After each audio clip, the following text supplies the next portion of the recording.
Hello everyone, welcome to my channel go easy with chemistry.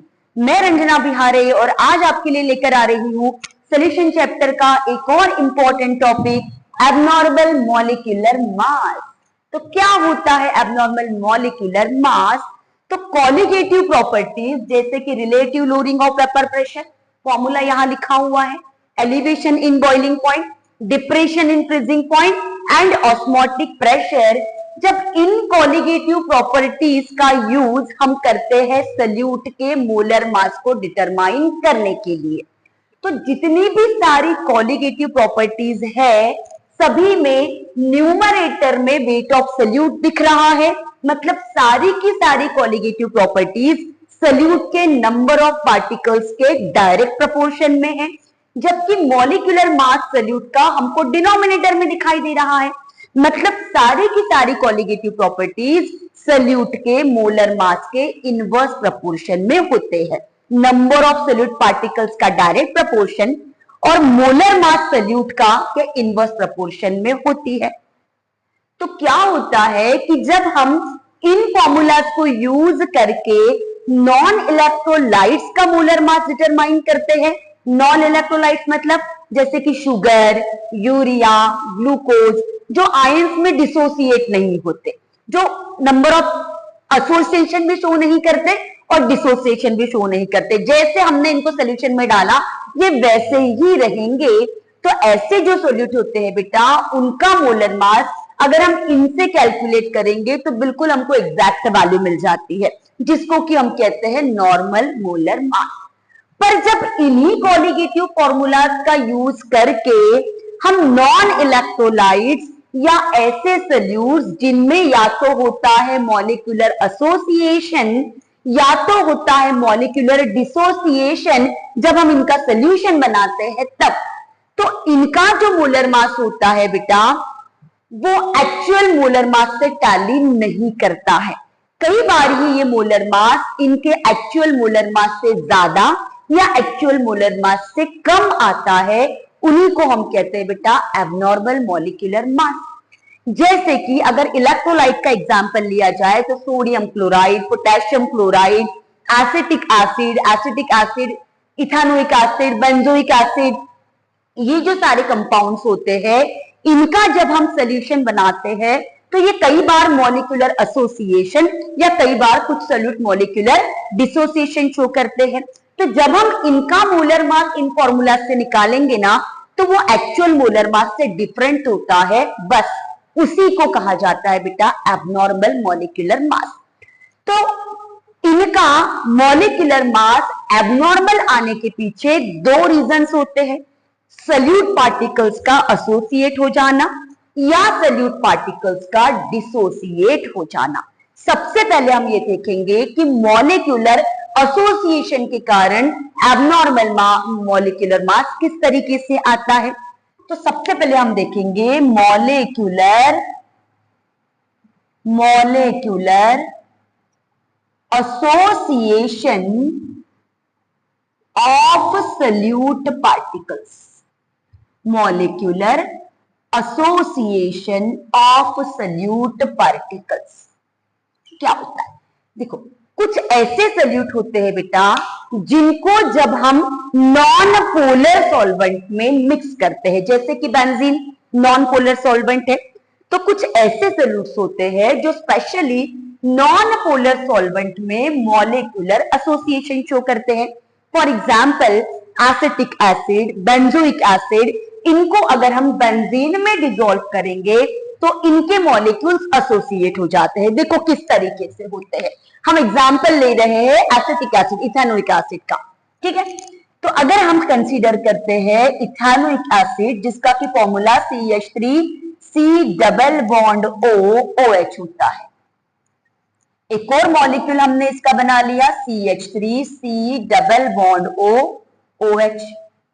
जब हम acetic acid का solution बनाते हैं तो एसिटिक एसिड के दो जो मॉलिक्यूल्स होते हैं, एसिटिक एसिड के जो दो मॉलिक्यूल्स होते हैं, इनके बीच इस तरीके से इंटरमॉलिक्यूलर हाइड्रोजन बॉन्ड का फॉर्मेशन होता है। एक H बॉन्ड यहां बना एक H बॉन्ड यहां बना, जिसके कारण ये जो पहले दो मॉलिक्यूल्स थे CH3COOH, ये अब मिलकर के एक ही मॉलिक्यूल में कन्वर्ट हुआ है। ये दो मिलकर एक बना है। इसका मतलब कि अगर हम 20 मॉलिक्यूल्स इथानोइक एसिड के सॉल्यूशन में डिसॉल्व करेंगे तो 20 के 10 हो जाएंगे। अगर दो का एक हुआ है तो 20 के कितने हो गए? 10। तो इस मॉलिक्यूलर एसोसिएशन के कारण क्या हुआ है बेटा? इसका जो मोलर मास है, मोलर मास मतलब mass of 1 mole of a substance in gram, कितना होता है इसका मोलर मास? 60। अगर हम इस फॉर्मूला से कैलकुलेट करें, इस 2 को कंसीडर नहीं करना, ये 2 मोल का हो जाएगा। मोलर मास 1 मोल का होता है, तो इसको हटा करके इस फॉर्मूला से जो भी मोलर मास आएगा वही कैलकुलेट हम करेंगे, वो आता है 60। तो एसिटिक एसिड का मोलर मास होता है 60 ग्राम, और जब हमने इसको सॉल्यूशन में डाला तो ये दो मॉलिक्यूल का एक ही हो गया। मतलब अब इसका जो मोलर मास है वो दुगना हो गया, डबल हो गया। कितना हो जाता है बेटा? 120 ग्राम। पहले था इतना, सॉल्यूशन बनाने के बाद क्योंकि दो मिलकर एक ही मॉलिक्यूल बना, तो अब 1 मोल का मास कितना हो गया? 120 ग्राम। तो मोलर मास क्या हो गया बेटा? डबल हो गया। अब यहां पर 20 पार्टिकल्स अगर हमने सॉल्यूशन में डिसॉल्व किए तो 20 ने मिलकर 10 पार्टिकल्स बनाए। ठीक। अब जो कोलिगेटिव प्रॉपर्टीज है ये सॉल्यूट के नंबर ऑफ पार्टिकल्स पर डिपेंड करती है, नंबर ऑफ पार्टिकल्स के डायरेक्ट प्रोपोर्शन में भी होती है।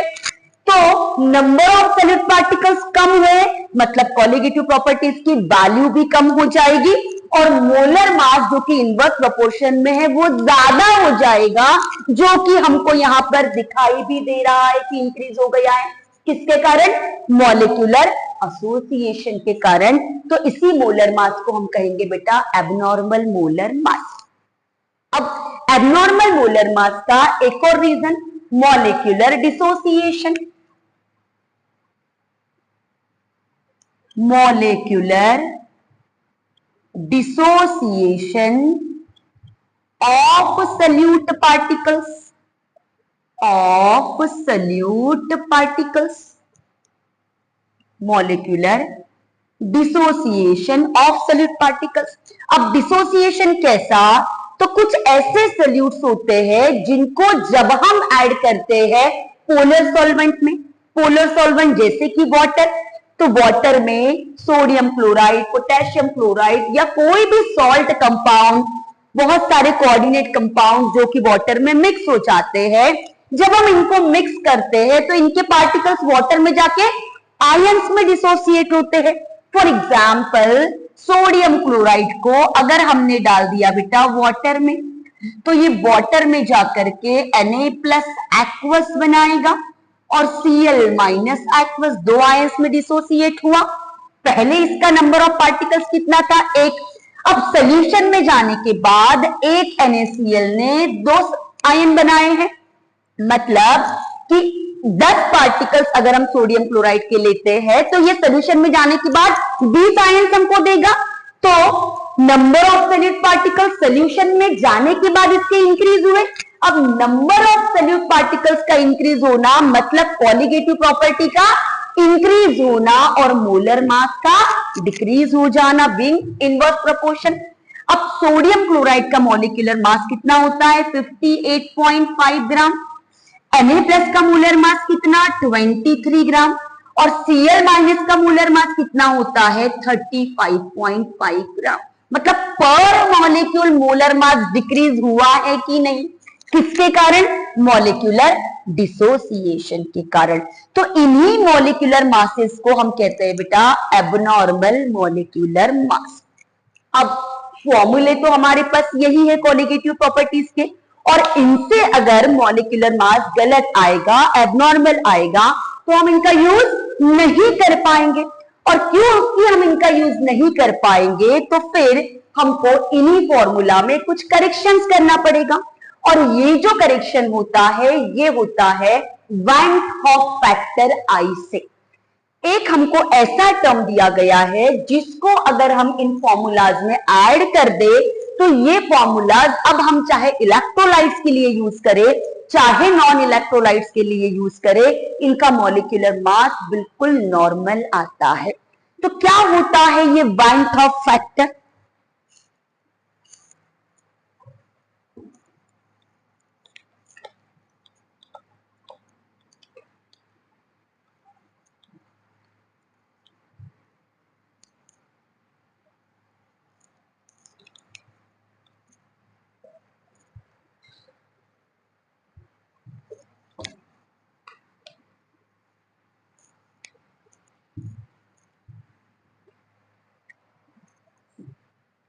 तो van't Hoff factor, van't Hoff's factor, ये फैक्टर होता है आई।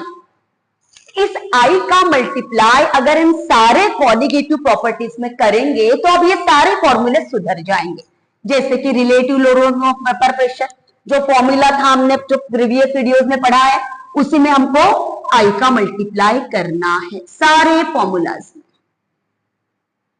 कर दिया आई का मल्टीप्लाई, और अब इनको यूज करके हमको कैलकुलेशंस करना है। अब सवाल यह है कि इस आई की वैल्यू को हम लाएंगे कहां से, उसके लिए हम कुछ चीजों को यहां पर समझेंगे। तो जो वाइन थॉर्प फैक्टर आई होता है बेटा, इसका फर्स्ट फॉर्मूला, कुछ फॉर्मूलाज हमको दिए हैं आई को निकालने के लिए। तो very first formula, I equals to normal molar mass, normal molar mass upon abnormal molar mass, upon abnormal molar mass. Second formula, I equals to observe value of colligative property, observe value of colligative property upon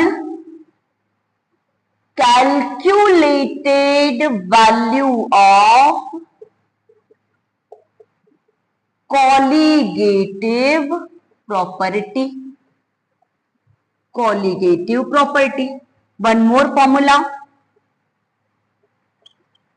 number of solute particles after dissociation,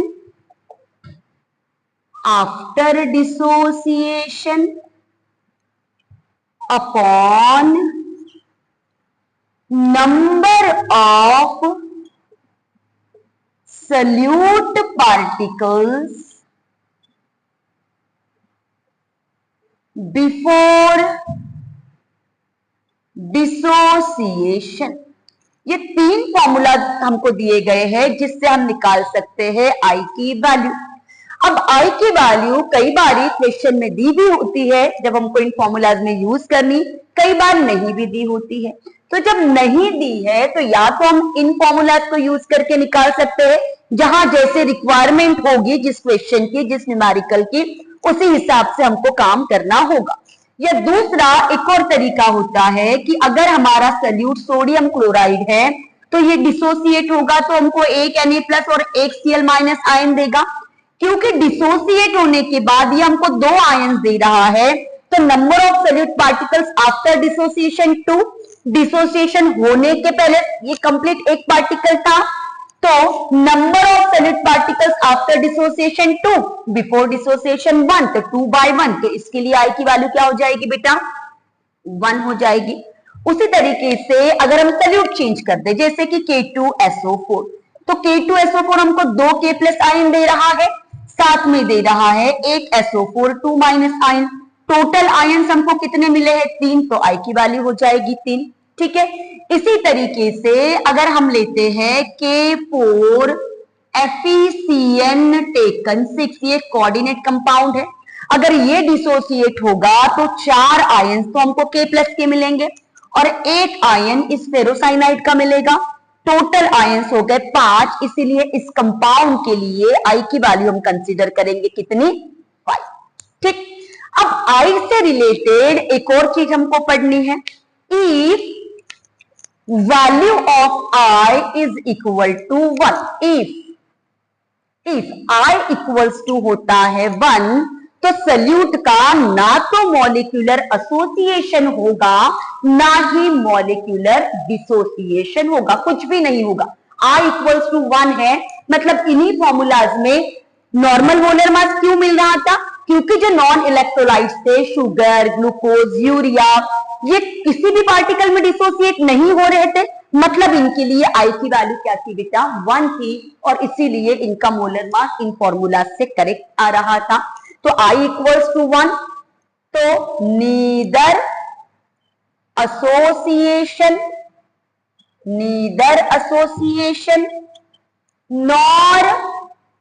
nor dissociation, कुछ भी नहीं होगा इसमें। But if I is greater than 1, आई की value अगर 1 से ज्यादा होती है तो नंबर ऑफ पार्टिकल्स बढ़ते हैं। बढ़ते कहां है? जहां पर होता है डिसोसिएशन।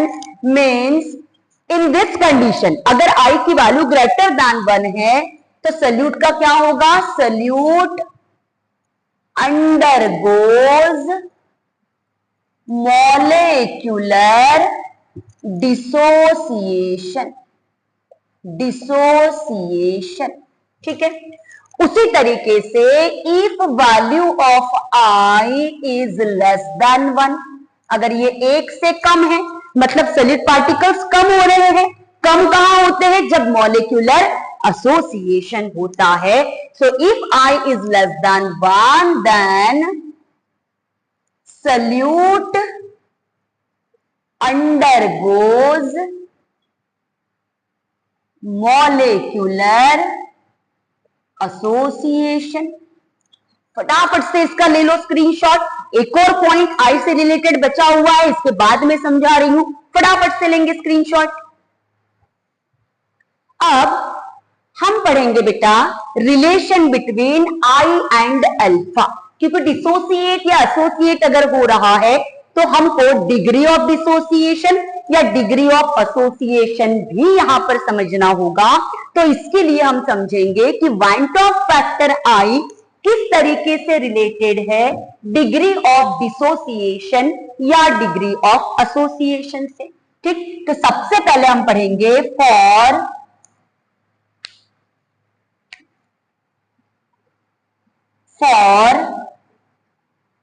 Molecular association. ध्यान से समझना इस फॉर्मूला को, क्योंकि न्यूमेरिकल्स हमको इस फॉर्मूला पर बेस सॉल्व करने हैं। For molecular association degree of association alpha equals to I minus 1 upon 1 upon n minus 1। अब I तो पॉइंट ऑफ फैक्टर है, यहां पर n क्या है?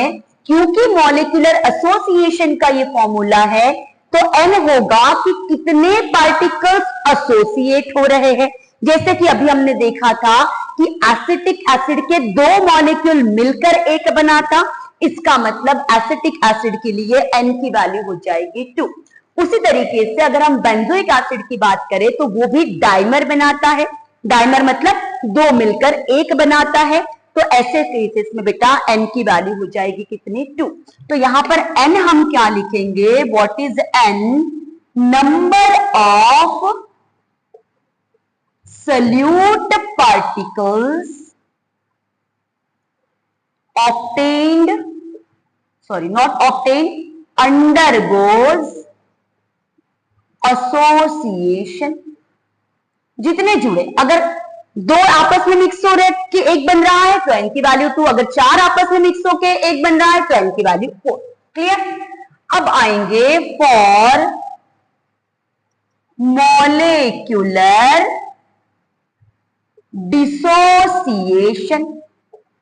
फॉर मॉलिक्यूलर डिसोसिएशन, ठीक, डिग्री ऑफ डिसोसिएशन अल्फा। अब अल्फा हो गई डिग्री ऑफ डिसोसिएशन, यहां था डिग्री ऑफ एसोसिएशन। तो alpha equals to I minus 1 upon n minus 1। अब यहां पर I तो बाइंड ऑफ फैक्टर और N क्या होगा कि डिसॉल्व होने के बाद किसने कितने पार्टिकल्स दिए, number of solid particles obtain after dissociation, यहां पर N होगा। मतलब सोडियम क्लोराइड वाटर में जाएगा तो 2 पार्टिकल्स, तो इस केस में N की वैल्यू हो जाएगी 2। सो यहां पर N होगा number of solute particles obtained after dissociation। Clear? फटाफट से इसका स्क्रीनशॉट लेंगे बेटा और इसके बाद हम आएंगे कैसे बैंक ऑफ फैक्टर I को यूज करके न्यूमेरिकल्स को सॉल्व करना है, जहां पर हम एनसीईआरटी के कुछ सिलेक्टेड न्यूमेरिकल्स पढ़ने वाले हैं। तो अब हम देखेंगे कि I को लगा करके न्यूमेरिकल्स को किस तरीके से सॉल्व किया जाता है। तो हमेशा याद रखना बच्चों कि I का यूज आपको कोलिगेटिव प्रॉपर्टीज के न्यूमेरिकल में उस समय करना है जिस समय क्वेश्चन में मेंशन होकर आए कि the salt is completely dissociated. अगर ऐसा वर्ड आपके न्यूमेरिकल में मेंशन होकर आता है तो सेम कोलिगेटिव प्रॉपर्टी जो भी वहां मेंशन है उसके जो भी फॉर्मूला होता है उसमें आई लगा करके हम कैलकुलेशन करेंगे। या अगर ये मेंशन होकर नहीं आता है तो अगर आपका सॉल्यूट कोई आयोनिक कंपाउंड है, जैसे कि मेंशन किया कैल्शियम क्लोराइड है, पोटेशियम क्लोराइड है, सोडियम क्लोराइड है, अगर सॉल्यूट ये वाला है तब भी आपको ध्यान रखना है कि न्यूमेरिकल्स के कैलकुलेशन करते समय फॉर्मूला में आई लगा करके आप उस चीज को लिखेंगे। Clear? For example NCERT back exercise 40 और 41 मैं आपको समझा रही हूं, उससे आपको चीजें और क्लियर हो जाएगी। तो NCERT solve example number 40, question आपकी स्क्रीन पर डिस्प्ले हो रहा है। तो NCERT back exercise question number 40 क्या दिया है इस क्वेश्चन में, डिटरमाइन अमाउंट ऑफ CaCl2 और ब्रैकेट में I की वैल्यू दी है। अमाउंट ऑफ CaCl2 मतलब weight of solute that is W2 हमको डिटरमाइन करना है।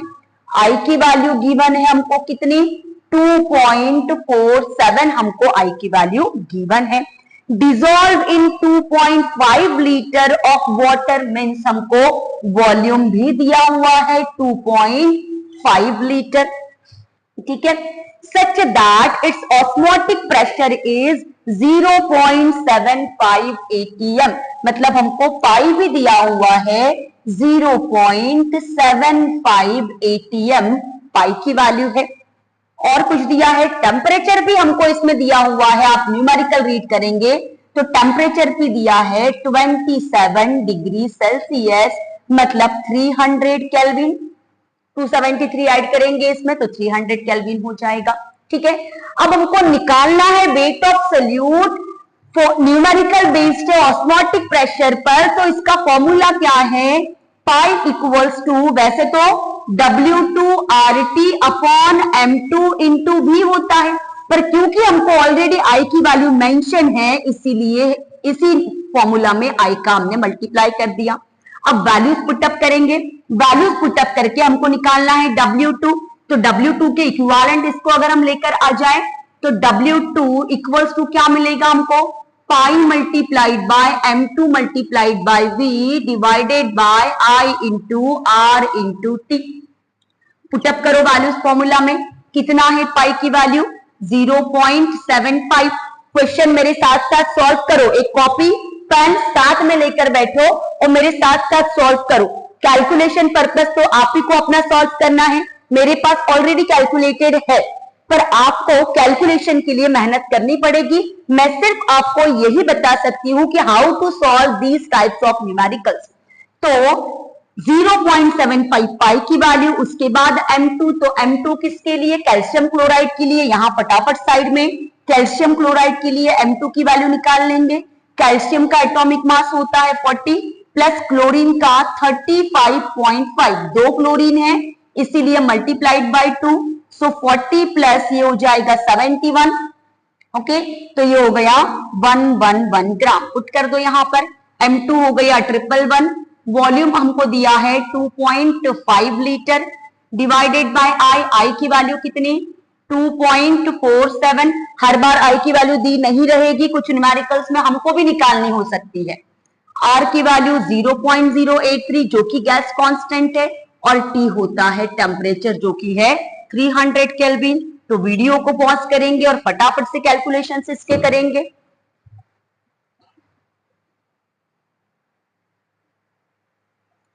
What answer? तो मेरे पास क्योंकि ये ऑलरेडी कैलकुलेटेड है तो इसका आंसर आ रहा है 3.42 ग्राम। ओके, समझ में आ गया न्यूमेरिकल। अब इसके बाद हम आएंगे बेटा इसी के नीचे वाला न्यूमेरिकल, एनसीईआरटी का क्वेश्चन नंबर बैक एक्सरसाइज का लास्ट क्वेश्चन 41। क्वेश्चन आपकी स्क्रीन पर डिस्प्ले हो रहा है, देखो क्या दिया है। Determine osmotic pressure of a solution means pi is to be determine, pi हमको निकालना है। prepared by dissolving 25 milligram of K2SO4, W2 25 milligram दिया है, मतलब 25 इंटू 10 टू द पावर -3 ग्राम हो जाएगा। ठीक, dissolve in 2 litre of water at 25 degree Celsius, तो वॉल्यूम हमको दिया है 2 लीटर एट 25 डिग्री सेल्सियस, तो टेम्परेचर हो गया 25 डिग्री सेल्सियस, मतलब 25 प्लस 273, तो ये हो जाएगा 298 केल्विन। ठीक, निकालना क्या है W2, फिर से मोलिकुलर मास की जरूरत पड़ेगी K2SO4 के, तो M2 फॉर K2SO4। पोटेशियम का कितना 2 मल्टीप्लाइड बाय 39 प्लस 1 सल्फर के लिए 32 प्लस 4 ऑक्सीजन है इसीलिए 4 मल्टीप्लाइड बाय 16। फटाफट से कैलकुलेट करो इसका मॉलिक्यूलर मास। मेरे पास ऑलरेडी कैलकुलेटेड है 174 ग्राम। अब क्या निकालना है, ऑस्मोटिक प्रेशर। अब देखो इस न्यूमेरिकल को अगर आप पढ़ेंगे तो इसमें मेंशन किया है assuming that it is completely dissociated, इसका मतलब कि जो ऑस्मोटिक प्रेशर का फॉर्मूला होगा वो आई को मल्टीप्लाई करके ही हमने यूज करना है। ठीक है, तो ऑस्मोटिक प्रेशर का formula pi equals to I into W2 RT upon M2 multiplied by V। अब आई की वैल्यू क्योंकि क्वेश्चन में दी नहीं है तो हम निकालेंगे, तो क्योंकि K2SO4 अगर सोल्यूशन में जाएगा तो बनाएगा 2K प्लस एक्वस और एक SO4 2 माइनस एक्वस, क्योंकि 3 टोटल पार्टिकल्स हमको मिले हैं इसीलिए हम I की वैल्यू यहां पर ले लेंगे 3। अब पुट करो इस न्यूमेरिकल में, pi equals to 3 multiplied by W2 जो कि 25 into 10 to the power -3 milligram है, मल्टीप्लाइड बाय क्या है आर की value 0.083 gas constant, multiplied by temperature जो कि है 298 divided by M2 means molar mass जो कि हमने कैलकुलेट किया है कितना 174 मल्टीप्लाइड बाय वॉल्यूम जो कि दिया है 2 लीटर। फिर से वीडियो को पॉज करो और फटाफट से आंसर निकालो, और इसका आंसर आएगा आपका 5.27 into 10 to the power -3 ATM। तो ये हो गई आपकी पाई की वैल्यू। फटाफट से स्क्रीनशॉट, अगर कॉपी में न्यूमेरिकल नहीं लिखा है तो फटाफट से ले लो स्क्रीनशॉट, और उसके बाद हम आएंगे एक और क्वेश्चन पर। तो हमारा अगला क्वेश्चन रहेगा एनसीईआरटी का इसी चैप्टर का solve example number 12। Solve example number 12, solve example 12। Question फिर से आपकी स्क्रीन पर डिस्प्ले हो रहा है, रीड करेंगे बेटा मेरे साथ साथ, कॉपी पेन हाथ में लिखेंगे रखेंगे और क्वेश्चन को रीड करके गिवन लिखना स्टार्ट करेंगे। क्या दिया है, 2 ग्राम ऑफ बेंजोइक एसिड, मतलब वेट ऑफ सोल्यूट, लिखो फटाफट से 2 gram, dissolve in 25 gram of benzene, मतलब वेट ऑफ सॉल्वेंट, लिखेंगे कितना, 25 gram. shows a depression in freezing point equals to 1.62 kelvin. Depression in freezing point मतलब हमको वैल्यू दी है डेल टी एफ की, जो कि कितनी है 1.62 केल्विन। फिर दिया है molar depression constant for benzene, क्योंकि सॉल्वेंट बेंजीन है, मोलर डिप्रेशन कांस्टेंट मतलब केएफ हमारे पास है 4.9 केल्विन केजी पर मोल। पूछा है what is percentage association if it's form dimer in the solution. Percentage association मतलब हमको अल्फा की वैल्यू फाइंड आउट करनी है। अब क्योंकि न्यूमेरिकल मॉलिक्यूलर एसोसिएशन पर बेस्ड है, तो अल्फा का फॉर्मूला क्या होगा, I-1 upon 1 upon n-1। Molecular association mention है क्वेश्चन में, तो एसोसिएशन के लिए देखो अल्फा का क्या फॉर्मूला है हमारे पास, I-1 अपॉन 1 अपॉन n-1, जो मैंने अभी अभी एक्सप्लेन भी किया था। यहाँ पर I क्या है, बाइंड ऑफ फैक्टर, n क्या है, number of solute particles which undergoes association. तो नंबर ऑफ सोल्यूट पार्टिकल्स, क्योंकि ये डाइमर बन रहा है मतलब दो एसोसिएट हो रहे, तो I की वैल्यू तो यहाँ पर 2 हो जाएगी, तो n की वैल्यू यहाँ पर 2 हो जाएगी, तो n तो हमारे पास है, 2 मिलकर 1 बन रहा है, मतलब n की वैल्यू हो गई 2। हमको निकालना है सबसे पहले I, तो अभी जो हम कैलकुलेशंस करेंगे वो करेंगे I को निकालने के लिए। तो कैसे मिलेगा हमको I, तो क्योंकि सोल्यूट हमारा बेंजोइक एसिड है बेटा, तो हम बेंजोइक एसिड के फॉर्मूला से सबसे पहले निकाल लेंगे उसका नॉर्मल मोलर मास। देखो कितना आ रहा है नॉर्मल मोलर मास, फॉर्मूला क्या है बेंजोइक एसिड का, C6H5COOH। तो कितने कार्बन है टोटल, 6 और ये 7, सो 7 मल्टीप्लाइड बाय 12। कॉपी पेन में लिखना शुरू करो, प्लस 5 और 1 6 हाइड्रोजन है, इसीलिए 6 मल्टीप्लाइड बाय 1, कितने बच्चे ऑक्सीजन 2, प्लस 2 मल्टीप्लाइड बाय 16। चलो वीडियो को पॉज करके कैलकुलेट करो, फिर बात कर रही हूं मैं आपसे। आ गया 122 ग्राम आ गया। अब हम क्या करेंगे, ये जो मोलर मास हमको मिला है बेटा, ये है नॉर्मल मोलर मास। इसके बाद का स्टेप हम क्या करेंगे, हम निकालेंगे एबनॉर्मल मोलर मास, क्योंकि नॉर्मल अपॉन एबनॉर्मल करेंगे तो हमको I मिल जाएगा। तो एबनॉर्मल मॉलिक्यूलर मास कैसे निकलेगा, तो जो कॉलिगेटिव प्रॉपर्टी हमको दी है यहाँ पर डेल TF, इसमें अगर हम I को मल्टीप्लाई किए बिना सॉल्व करेंगे तो एबनॉर्मल मॉलिक्यूलर मास आएगा, आएगा कि नहीं। तो del TF equals to KF into W2 into 1000 upon M2 into W1। देखो I का मल्टीप्लाई नहीं है, मतलब जो आंसर आना है वो एबनॉर्मल आना है, ठीक। तो इस फॉर्मूलाज में अगर हम वैल्यूज पुट अप करते हैं तो M2 equals to KF into W2 into 1000 upon ये डेल TF आ गया डिनोमिनेटर में इंटू W1, ठीक है। पुट अप करो वैल्यूज, करो फटाफट से कॉपी पेन। KF कितना है 4.9, चलिए मेरे साथ साथ वैल्यूज पुट अप करिए। W2 कितना है 2 और मल्टीप्लाइड बाय 1000। डेल TF हमको कितना दिया हुआ है क्वेश्चन में 1.62 मल्टीप्लाइड बाय W1 जो कि है 25 ग्राम। आया मोलर मास M2। पॉज करो वीडियो, निकालो मोलर मास।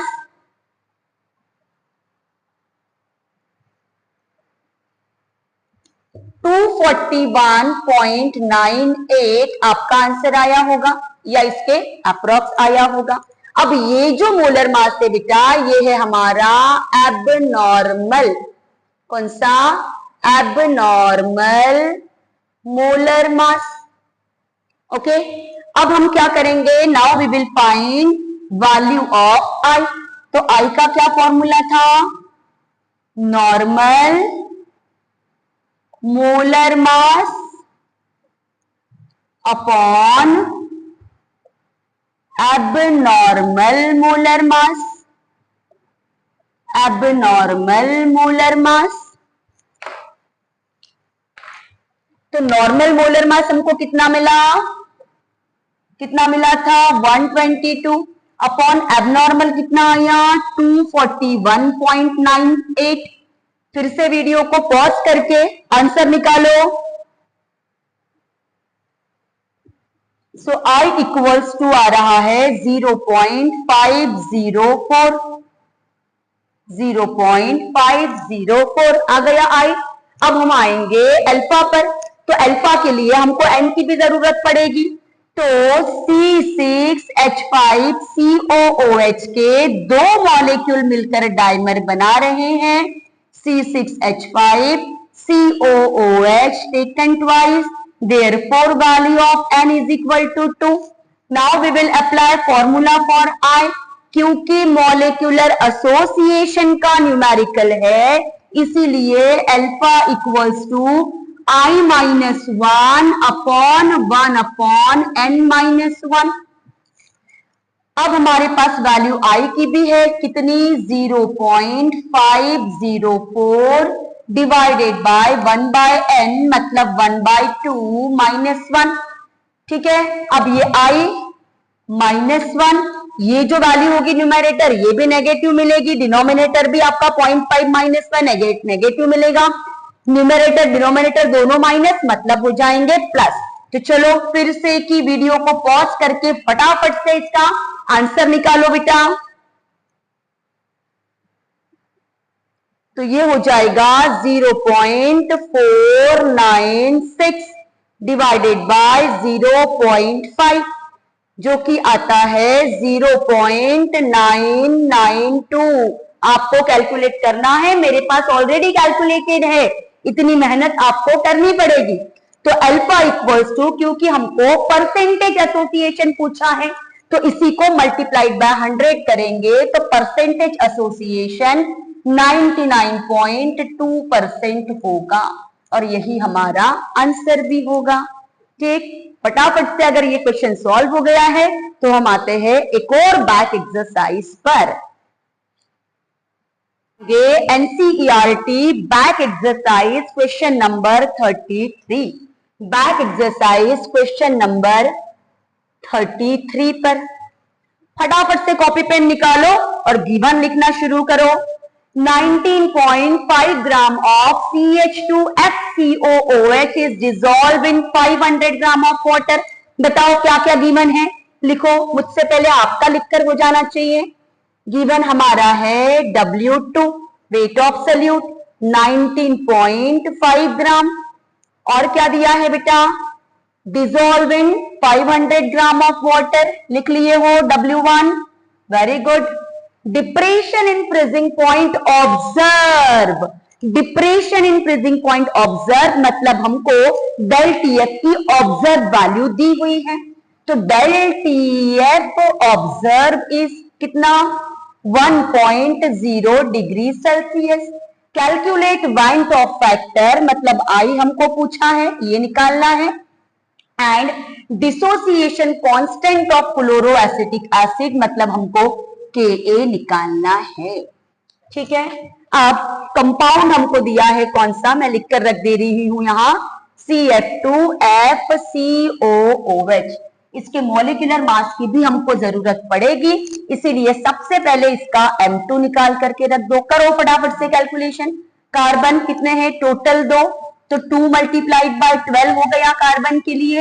हाइड्रोजन टोटल कितने हैं 3 प्लस 3 मल्टीप्लाइड बाय 1 हो गया हाइड्रोजन के लिए। फ्लोरीन एक ही है, एक फ्लोरीन का atomic mass 19 plus 2 oxygen 2 multiplied by 16। करो अपने अपनी कॉपी में कैलकुलेशंस जल्दी जल्दी।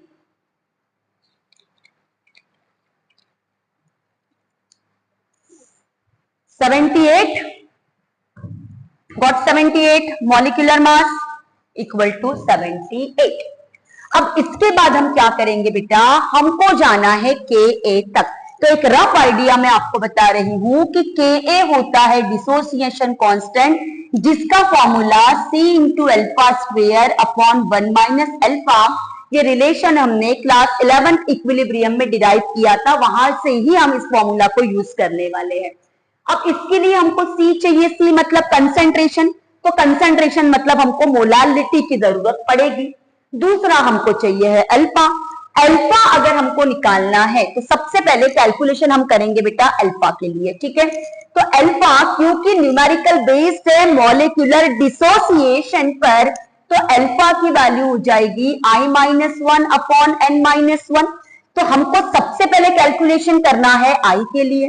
तो आई के लिए जब हम कैलकुलेशन करेंगे बेटा, calculation for I, to calculate I, तो ऑब्जर्व वैल्यू दी है, फॉर्मूला अप्लाई करके हम कैलकुलेटेड वैल्यू निकाल लेंगे कोलिगेटिव प्रॉपर्टी की। तो observe value of colligative property upon calculated value of colligative property से हमको आई मिल जाएगा, मिलेगा या नहीं, ठीक है। ऑब्जर्व वैल्यू दी है, फॉर्मूला डेल टी एफ का अप्लाई करके कैलकुलेटेड वैल्यू आ जाएगी, ऑब्जर्व अपॉन कैलकुलेटेड से आई मिल जाएगा। तो डेल टी एफ का formula, del T F equal to क्या होता है, K F multiplied by W2 into 1000 upon M2 into W1। चलिए डेल टी एफ कितना हमको दिया है, सॉरी हमको निकालना है डेल टी एफ, के एफ कितना दिया है, के एफ की वैल्यू क्योंकि सॉल्वेंट वाटर है तो नॉर्मल 1.86 आ जाएगा, multiplied by W2 19.5 multiplied by 1000 divided by M2 हमने निकाल लिया है ऑलरेडी 78 मल्टीप्लाइड बाय W1 मतलब 500 हो गई वैल्यूज पुट करके फॉर्मूला में। अब इसको आप सॉल्व करेंगे तो आपको मिलेगी कैलकुलेटेड वैल्यू। करिए अपने अपने कैलकुलेशंस वीडियो को पॉज करके, ये हमको मिलेगा 0.93 kelvin, del T F equals to 0.93 kelvin. अब ऑब्जर्व वैल्यू ये है, कैलकुलेटेड वैल्यू ये है, तो I equals to observe value of colligative property upon calculated value of colligative property. तो ऑब्जर्व कितनी थी, 1 थी, कैलकुलेटेड कितनी है, 0.93 है। फिर से वीडियो को पॉज करके 1 डिवाइडेड बाय 0.93 करो, 1 पॉइंट समथिंग आपका आंसर आना चाहिए, 1.075 आ गया आई, ठीक। अब किसकी बारी है, to calculate value of N. अब एन तक पहुंचने के लिए हम क्या करेंगे, एन क्योंकि न्यूमेरिकल मॉलिक्यूलर डिसोसिएशन का है, तो डिसोसिएशन में एन की वैल्यू होती है number of solute particles obtained after dissociation. तो हमारा सॉल्यूट कौन सा है, CH2FCOOH, जो कि एक एसिड है। अब ये डिसोसिएट होगा तो CH2FCOO माइनस प्लस देगा H plus. After dissociation ions कितने मिले, 2, इसीलिए n इक्वल्स टू हो गया 2। अब हम रिलेशन अप्लाई करेंगे, alpha equals to I-1 upon n-1। तो I की वैल्यू हमको कितनी मिली थी बेटा, 1.075 -1 अपॉन 2 -1, जो कि हमको मिल रहा है, क्लियर दिख रहा है, ये आ जाएगा 0.075, ठीक है, डिवाइडेड बाय 1 ही होगा। तो अल्फा इक्वल्स टू आ गया 0.075। अब हमको जाना है के ए तक, और के ए का फॉर्मूला है C into alpha square upon 1 minus alpha, जहां पर C कंसेंट्रेशन है मतलब मोलालिटी। तो यहां हम करेंगे कैलकुलेशंस फॉर मोलालिटी। क्या फॉर्मूला है मोलालिटी का, molality equals to W2 into 1000 upon M2 into W1, isn't it? So W2 कितना हमको दिया था बेटा, 19.5 मल्टीप्लाइड बाय 1000 अपॉन m2 जो कि था 78 मल्टीप्लाइड बाय W1 आ गया 500। सॉल्व करो, आप अपने कैलकुलेशंस करो, मेरे पास ऑलरेडी सॉल्व है जो आ रहा है 0.50 मोलल। ओके, अब इसमें पुट करेंगे हम के ए इक्वल्स टू सी जो कि हमको मिला 0.50 मल्टीप्लाइड बाय अल्फा, अल्फा कितना है 0.075 multiplied by 0.075 divided by 1 minus 0.075। फटाफट से कॉपी में लिखते चलो और कैलकुलेशंस करो, मेरे साथ साथ करो, निकालो इसका आंसर कितना आ रहा है। आ गया 3.07 into 10 to the power minus 3.07 into 10 to the power minus 3 आ रही है बेटा के ए की वैल्यू। I hope you all like my video. Please subscribe my channel. Thank you everyone.